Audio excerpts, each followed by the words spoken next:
Hi there, welcome to this tutorial. In this tutorial, I will show you how you can turn on graphics acceleration on Google Chrome.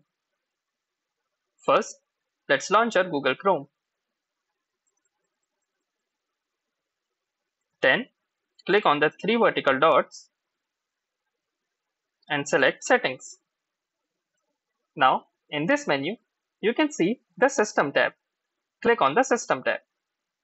And here you go. You can see the Use Graphics Acceleration when available toggle.